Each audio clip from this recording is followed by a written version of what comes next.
Demian by Hermann Hesse. Chapter 2. Cain.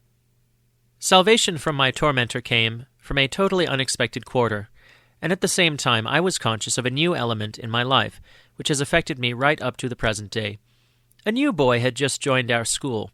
He was the son of a well-to-do widow who had come to live in our town, and he wore a mourning band on his sleeve. He was placed in a higher class than mine, and was several years older, but he soon impressed me as he impressed everybody else. This remarkable boy seemed older than he looked. He did not, in fact, seem like a boy at all. He moved among us more childish members of the school, strangely mature, like a man, or rather a gentleman. He was not popular. He took no part in games, still less in the general rough and tumble, and it was only the firm, self-confident tone he adopted in his attitude towards the masters that won him favor with the other boys. He was called Max Demian. One day, as happened now and again, an additional class was put in our large classroom for one reason or another. It was Demian's. We junior boys were having a scripture lesson. The senior boys had to write an essay. While we were being told the story of Cain and Abel, I kept glancing over towards Demian, whose face held a peculiar fascination for me, and I observed his bright, clever, unusually resolute face bent diligently over his work. He looked less like a schoolboy doing his prep than a research student absorbed in some individual problem of his own. He did not attract me. I was conscious, on the contrary, of a certain antipathy between us. He was too self-possessed and cool, too defiantly confident. His eyes had a grown-up expression, which never commends them to young people, faintly sad, with flashes of derision, but I could not help staring at him whether I liked him or not. Hardly had he given me one glance, however, when I immediately averted my head in panic. When I think back to it today and how he looked as a schoolboy, I can certainly confirm that he was different from all the rest in every respect, an individual wholly in his own right, with his own personality stamped on him. Therefore, though he made every effort not to impress, he bore himself and behaved in every way like a prince, moving about among peasants incognito, and taking great pains to look like them. He was walking behind me on the way home from school. When the others had run off, he caught me up and greeted me. Even his style of greeting, despite the fact that he imitated our schoolboy tone of voice, was grown up and courteous. "Shall we walk along together for a while?" he asked amiably. I was flattered and nodded. Then I described to him where I lived. "Oh, there?" he smiled. "I know the house. An odd thing has been built in above your front entrance. It has always intrigued me." I had no idea to what he was alluding, and I was amazed that he apparently knew our house better than I did myself. The keystone of the arch had certainly a coat of arms on it, but it had been worn smooth during the centuries and had often been painted over. As far as I knew, it had nothing to do with ourselves and our family history. "I don't know anything about it," I said shyly. "It's a bird or something of the sort. It must be quite ancient. The house is supposed to have belonged to a monastery in the old days." "That might well be so," he said, nodding. "Have a good look at it. I think the bird is a sparrowhawk." We walked on. I felt very constrained. Suddenly Demian laughed as if something cosmic had occurred to him. "Yes, I was there during your lesson," he burst out. "The story of Cain who bore the mark on his forehead, wasn't it? Do you like it?" No. It was rare for me to like anything we had to learn. I did not, however, dare to confess it, for I felt I was being addressed by a grown-up. I said I liked the story quite well. Demian slapped me on the back. "You don't need to put on an act with me, dear chap. All the same, the story is really very remarkable. Much more so than most of the other stories that are taught in class. Your teacher did not say much about it, just the usual comment about God and sin and so on. But I believe—" He broke off and asked with a smile, "But are you interested?" "Yes, I believe, then," he continued, "that this story of Cain can be interpreted differently. Most of the stories, we are taught, are valid and authentic, but it is possible to see them from another angle than that of the teachers, and it gives them much more sense. You can't feel satisfied with this Cain, for example, and with the mark on his forehead as they explain it to us. Don't you agree? Someone may certainly kill his own brother in a quarrel, and he may panic afterwards and eat humble pie, but that he should be marked with a special sign for his cowardice, that acts as a kind of protection and inspires fear in everybody else, is strange indeed." "It is," I said, becoming interested in the subject. "But what other interpretation could one give the story?" He struck me on the shoulder again. "Quite simple. What happened and lay behind the whole origin of the story was the sign. Here was a man who had something in his face that frightened other people. They did not dare lay hands on him. He impressed them, he and his children. It is virtually certain that he bore no actual mark on his brow like a postmark. Real life isn't as crude as that. Rather, there was some hardly perceptible mark, a little more intelligence and self-possession in his eyes than people were accustomed to. This man had power, and they all went in awe of him. He had a sign. You can explain that how you will. People always want whatever is comfortable and puts them in the right. They were afraid of Cain's children. They bore a sign. So the sign was not interpreted for what it really was, but the contrary. They said that people with this sign were odd, and indeed they were. Men of courage and character always seem very sinister to the rest. It was a sinister thing that a breed of strange, fearless people should be going about, and so they attached a nickname and a myth to this family as a way of taking revenge, and ridding themselves of guilt for all the fear they had experienced. Do you see? Yes. That means then that Cain was not really evil, and the whole Bible story isn't really authentic? Yes and no. These ancient stories are always true in a sense, but they are not always properly recorded or given a correct interpretation. In short, I consider Cain to be a fine fellow, and they pinned this story onto him merely because they were afraid of him. The story had its basis in hearsay, the kind of thing people bandy about, and it was true insofar as Cain and his children really bore some kind of mark, and were different from other people. I was astounded.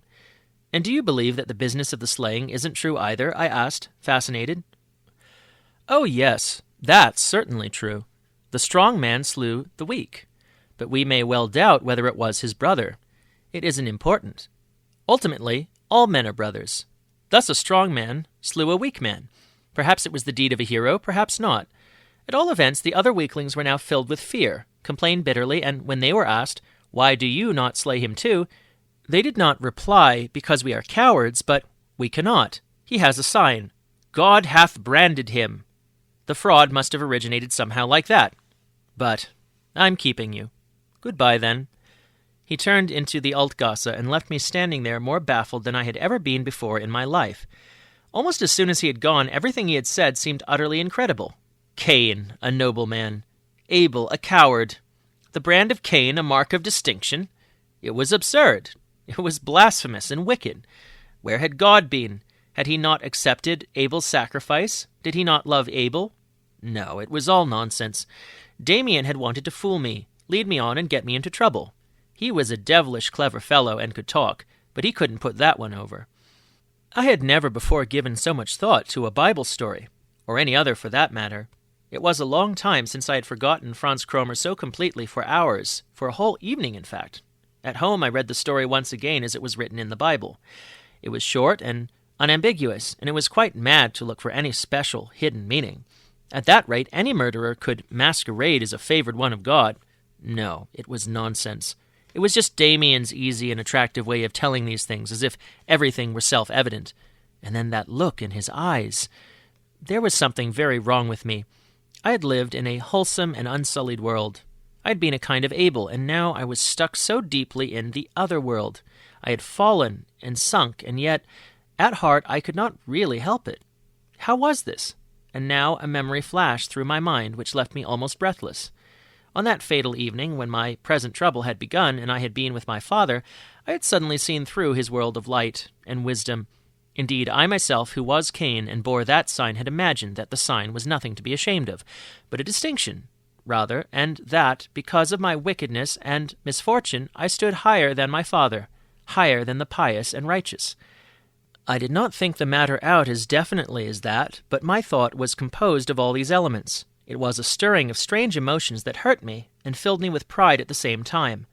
When I considered how strangely Demian had spoken of the fearless and the cowards, how oddly he had interpreted the sign on Cain's brow, how his remarkable adult eyes had lit up, the question flashed through my mind whether this Demian himself was not a kind of Cain. Why did he defend him if he didn't share the same feelings? Why had he this power in his eyes? Why did he speak so scornfully of the others, the timid souls who, after all, were the pious and chosen ones of the Lord? These thoughts went round and round in my head. It was a stone dropped into a well, and the well was my youthful soul. And for a long time this matter of Cain, The murder and the sign formed an outlet for my attempts at recognition, my doubts, and criticism. I observed that Demian exercised a fascination over the other boys, too.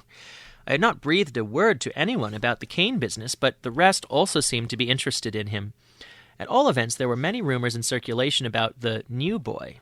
If I only knew them all, I thought, each one would throw some light on his character and have some significance. But I merely knew that Damian's mother was reported to be very wealthy. It was also said that neither she nor her son ever attended church. One boy wondered whether they might not be Jews, but they could equally well be Mohammedans. Tales were also current of Max Demian's physical prowess. He certainly had greatly humiliated the strongest boy in his class who had challenged him to a fight, and called him a coward when he refused to fight. Those who were present said Demian had just taken him by the scruff of the neck with one hand and squeezed hard, whereupon the boy had gone white and crept off. He was unable to use his arm for days afterwards. The whole of one evening it was rumored that he had died. For a time no assertion was too extravagant to be believed. Everything about him was amazing and exciting. Then they had enough, temporarily at any rate. Not much later there was further gossip among us. Some boys reported that Demian associated with girls and knew everything. Meanwhile, my business with Franz Kromer followed its inevitable course. I could not escape him, for even when he left me in peace for a few days, I was still bound to him. He haunted my dreams like my own shadow, and any spell that he failed to cast over me in reality, my imagination allowed him to cast in those dreams in which I became utterly his slave. I lived in them. I was always a great dreamer, and I used up my health and strength more in these shadows than in real life. A recurrent nightmare was that Kromer was torturing me, spitting and kneeling on me, and, what was worse, leading me on to serious crimes, or rather not so much leading me on as compelling me by sheer force of personality. The most horrible feature of these nightmares from which I would awake, half crazy, was a murderous attack on my father.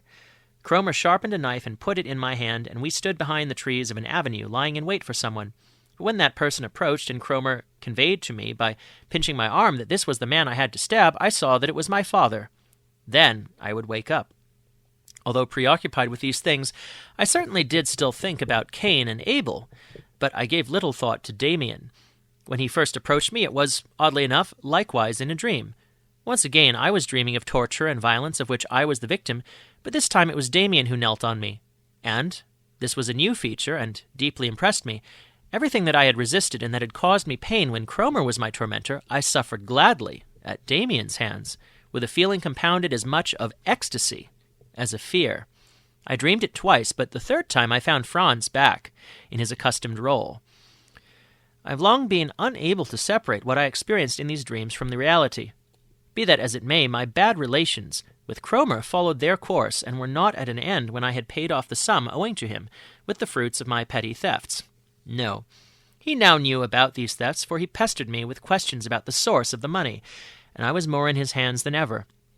He frequently threatened to tell my father everything, but even then my fear was hardly as great as my profound regret that I had not told father myself at the beginning. Meanwhile, miserable though I was, I did not regret it all, at least not the whole time. And sometimes I believed that it was fated to happen in this way. My destiny hung over me, and it was useless for me to try to escape. Presumably my parents were considerably distressed while this situation continued. A strange spirit had come over me. I no longer fitted into our community, with which I had previously been so closely bound up, and I was often overcome with a wild hankering for it, as for some kind of lost paradise. My mother, it was true, treated me more like a wayward than a sick child, but I was better able to judge from my sister's attitude how matters really stood.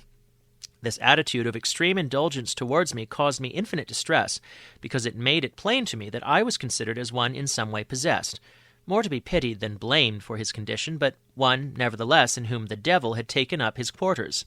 I felt that they were praying for me more than ever before, and I was conscious of the futility of their prayers.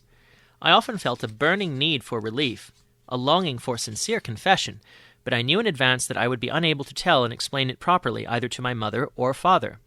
I knew that it would all be accepted sympathetically, that they would be sorry for me but would not understand, and that the whole thing would be regarded as an aberration, whereas in truth it was fate. I realized that many people would be unable to credit a child not yet 11 years old with such feelings, but this story is not intended for them. I am recounting it to those who have a better understanding of human nature.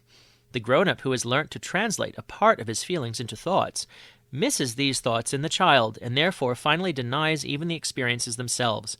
But I have rarely felt and suffered more deeply than at that time. One rainy day I had been ordered by my tormentor to go to the town square. There I stood and waited, shuffling my feet among the wet chestnut leaves that were still falling from the wet trees. I had not any money, but had put 2 pieces of cake on one side to take along, so that at any rate I might be able to give Cromer something. I was used to standing in a corner and waiting for him, often for a very long time, and I put up with it the way one learns to tolerate the inevitable. At length Cromer came up to me. He did not stay long. He dug me in the ribs a few times, laughed, took the cake, even offered me a damp cigarette, and was more friendly than usual. Yes," he said, as he was leaving me. "Before I forget, you might bring your sister along next time. Your elder sister, I mean." "What is her name, by the way?" I failed to grasp his point and made no reply. I looked at him, surprised. "Don't you get me? You're to bring your sister." "Yes, Cromer, but it's no good. I won't be allowed to do so, and she wouldn't come in any case." His proposal did not surprise me. I saw it for what it was, a ruse and a pretext. It was the sort of thing he was always doing, demanding the impossible, frightening and humiliating me, and then gradually relenting. I had to buy myself off with money or some gift. This time, however, he was quite different. He was scarcely angry at all over my refusal. "Well," he remarked perfunctorily, "think it over. I would like to meet your sister. All you need to do is bring her out for a walk, and then I will come up to you. I'll whistle for you tomorrow, and then we can discuss it again." When he had gone, something of the nature of his request suddenly dawned on me. I was still completely a child in these matters, but I knew from hearsay that boys and girls, when they were a little older, could do certain secret and improper things together. It flashed on me all at once how monstrous it was. My resolution never to be party to such a thing was made on the spot. But what would happen, and how Cromer would take his revenge on me, I did not dare to think. It was the beginning of a new martyrdom for me. There were still worse things in store. Inconsolable, I walked across the empty square with my hands in my pockets. Further torments and slavery. I had reached that point in my thoughts when a deep, cheerful voice hailed me. I was startled and began to run. Someone was pursuing me. A hand fell gently on my shoulder from behind. It was Max Demian. I capitulated. "Oh, it's you," I said doubtfully. "You gave me such a fright." He looked at me. Never had his expression seemed more like that of a grown-up, a superior and perspicacious being, than at that moment. We had not spoken to each other for a long time. "I'm sorry," he said in his polite yet firm way, "but look here, you oughtn't to let yourself be frightened like that." "But you can't always help it." "So it seems. But see here, when you shrink back from someone who hasn't done you any harm, then that someone begins to think. He is surprised. It makes him inquisitive. The someone thinks that you are remarkably nervous and comes to the conclusion that people are always like that when they are afraid. Cowards are always afraid, but I don't believe that you're a coward, are you? Certainly you aren't a hero either. There are some things that you are afraid of. There are people, too, of whom you are afraid, and you oughtn't to be. No, one should never be afraid of any man. You're not afraid of me. Or are you? Oh, no, not at all. There you are. But there are people you are frightened of. I don't know. Leave me alone. What do you want of me? I quickened my pace with thoughts of flight, but he kept up with me, and I felt him glancing at me out of the corner of his eye. "Let us assume," he began again, "that I am well disposed towards you. At any rate, you've no need to be afraid of me." "Right then. I'd like to carry out an experiment with you. It is quite a light-hearted one, and you may learn something that will prove very useful. Listen, then. I often try out an art which is known as thought-reading. There's no black magic about it, but if you don't know how it is done, it seems uncanny. You can cause people considerable surprise, too. Well, we will try the experiment. Now, I am fond of you, or interested in you, and I would like to discover what it's like inside you. To do this, I have already taken the initial step. I frightened you. You are therefore in a nervous state. How has that come about? You don't need to be afraid of anybody. When you are afraid of someone, it means you have provided that someone with some kind of lever. You have done something wrong, for example, and the other person knows this, and by this means has acquired a hold over you. You understand? It's clear enough, isn't it? I looked up helplessly at his face, which was as serious and intelligent as ever, and good-natured, too, but there was no tenderness in his manner, which was severe. It had an element of righteousness or something akin to it. I was hardly aware of what was happening to me. He stood over me like a magician. "Have you got my meaning?" he asked again. I nodded. I was unable to speak. "I told you thought reading seems comic, but it comes about quite naturally. I could, for example, tell you pretty accurately what you thought about me when I once told you the story of Cain and Abel. But that has nothing to do with the present case. I also consider it possible that you once dreamed about me. But let's forget that, too. You're a bright lad, and most of them are so stupid. I enjoy an occasional chat with an intelligent person, in whom I can have confidence. Do you mind?" "Of course not. But I don't understand." "Let's keep to our light-hearted experiment. So, we have discovered this much. The boy, X, is frightened. He is afraid of someone. He probably shares a secret with this other fellow, which is very uncomfortable for him. Isn't that, roughly speaking, the situation? I succumbed to his voice and influences in a dream. All I could do was to nod. It was like a voice which could only emanate from myself. A voice, indeed, that knew everything better and more clearly than myself. Demian slapped me on the back. "So that's what it is. I thought it might be. Now, just one question. Can you tell me the name of the boy who went off a few moments ago?" I was terrified. My threatened secret curled back inside me, afraid to come out into the daylight. What kind of boy? There wasn't any boy there. Only me." He laughed. "Tell me," he laughed, "what's his name?" "Do you mean Franz Cromer?" I whispered. He gave a satisfied nod. "Good. You're a sensible chap. We'll become friends yet. But first I must tell you something. This Cromer, or whatever his name is a rotter. I can tell by his face that he's a scoundrel. What do you think?" "Oh, yes," I sighed. "He's a bad lot, all right. He's the devil himself, but he mustn't hear about this. For God's sake, he mustn't hear. Do you know him? Does he know you?" "Don't worry. He's gone off and he doesn't know me. Not yet. But I'd like to make his acquaintance. Does he go to the village school?" "Yes." "What class?" "The top class. But don't say anything to him. Please, please, don't say anything." "Don't worry. Nothing will happen to you. I don't suppose you would care to tell me a bit more about this Cromer fellow." "I can't. No, leave me." He was silent for a while. "It's a pity," he said. "We could have carried the experiment one stage further. But I won't torment you. But you do realize, don't you, that your fear of him is all wrong. A fear of that kind can be our ruin. We've got to get rid of it. You've got to get rid of it, and you must get rid of it if you're going to be any good. Do you understand?" "Certainly you are quite right, but it's no good. You don't know. But you've seen that I know a good deal more than you thought. Do you owe him some money?" "Yes, that as well, but that's not the main thing. I can't tell you. I can't." "Wouldn't it help, then, if I gave you the sum of money which you owe him?" "I could easily do so." "No, it's not that. And I implore you not to say anything about it to anyone. Not a word. You're making me very unhappy. You can rely on me, Sinclair. You can tell me your secret some other time." "Never, never," I cried loudly. "Just as you like. All I mean is that perhaps you may tell me more about it later. Voluntarily, of course. You don't think I would behave like Cromer, I hope." "Oh, no, but you know practically nothing about it." "Nothing at all. I am merely thinking about it. And believe me, I would never follow Cromer's example. And you don't owe me anything." We did not speak for a long time, and I calmed down. But I found Damian's knowledge all the more puzzling. "I'm going home now," he said, gathering his coat closer around him in the rain. "There's just one more thing that I would like to say since we have got so far. You ought to get rid of the fellow. If there's nothing else for it, kill him. I should be pleased and impressed if you did. I would even lend you a hand." My fear returned again. The story of Cain suddenly recurred to me. The whole thing seemed sinister to me, and I began to weep silently. Too many strange things were going on round me.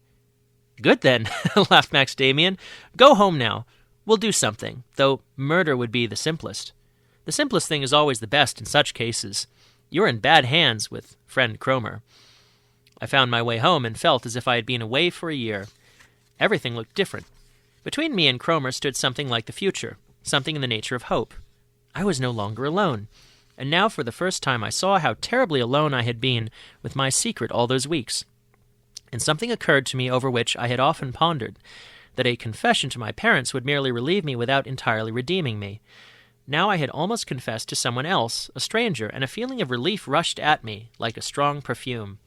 For all that, my fear was still far from conquered, and I was prepared for a long series of terrifying disputes with my enemy.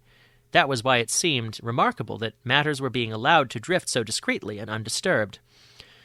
For a whole day, 2, 3 days, a week, there was no sound of Cromer's whistle in front of our house.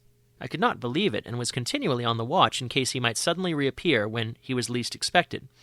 But he continued to absent himself. Mistrustful of my new freedom, I could not really believe in it until, at length, I met Franz Cromer. He was coming towards me down the Zeilergasse. When he saw me, his features were distorted in an ugly grimace, and without more ado he turned round in order to avoid meeting me. It was an astonishing moment for me. My enemy was running away from me. The devil was afraid of me. I felt a thrill of joy and surprise. Demian showed himself again during those days. He waited for me in front of the school. "Hello," I said. "Good morning, Sinclair.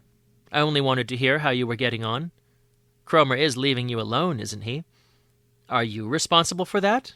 "But how, then? How? I can't understand it. He's kept right away." "That's good. If he should turn up again, I don't think he will, but he's an insolent fellow. Just tell him not to forget Demian." "But what's the connection? Did you pick a quarrel with him and thrash him?" "No, I'm not keen on that sort of thing.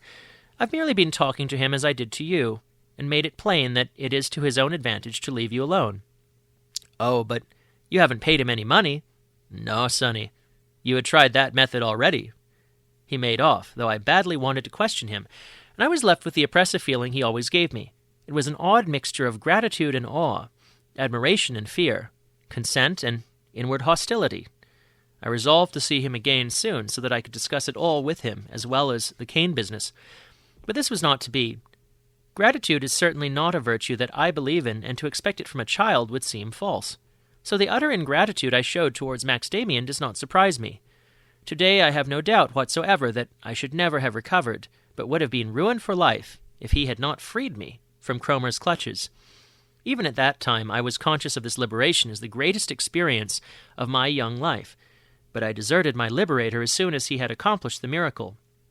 There was nothing remarkable, as I have just affirmed, about my ingratitude. The one strange thing was my lack of curiosity. How was it possible for me to live another day without drawing any closer to the secrets with which Demian had brought me into contact? How could I resist the curiosity to hear more about Cain, more about Cromer, more about thought-reading? It is hardly comprehensible, and yet it was so. I suddenly saw myself extricated from the snares of the devil, and saw the world lying bright and joyful before me. I was no longer succumbing to attacks of fear and suffocating palpitations. The spell was broken. I was no longer damned and tormented. I was a schoolboy again. My nature was striving to regain its equilibrium and composure, seeking above all else to put away from me and forget whatever was ugly and threatening.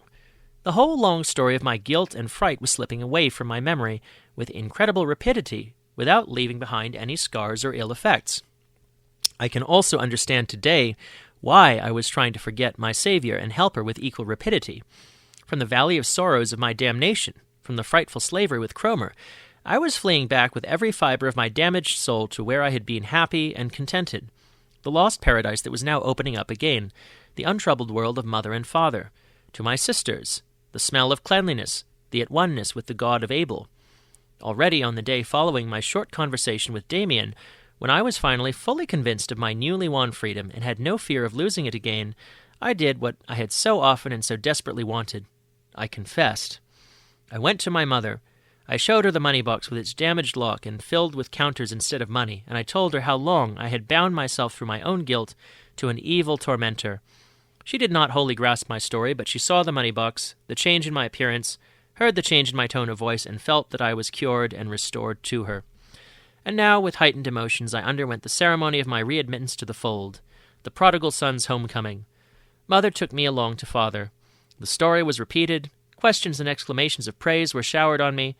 Both parents patted me on the head and breathed great sighs of relief. Everything was marvelous. Everything was like the fairy tales. Everything was restored to a wonderful harmony. I escaped into this harmony with real emotion. I could never be thankful enough at having regained my peace of mind and my parents' confidence. I became a model homeboy, played more than ever with my sisters, and at evening prayers I sang all the favorite hymns with the feelings of the homecomer who is saved.